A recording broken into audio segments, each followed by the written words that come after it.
Hello, in front of me I've got CAT S75. In this video I'll show you how to use Google Assistant on lock screen.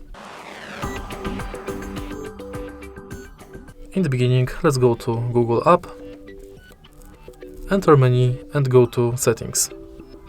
Go to Google Assistant and voice match. Enable Hey Google function.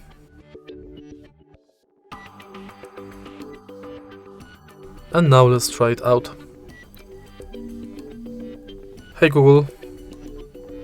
Now we are sure it's working. Let's go to lock screen.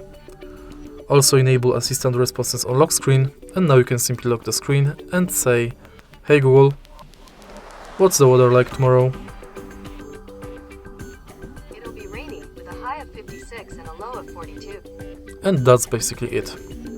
If you find this video helpful, please leave like, comment and subscribe.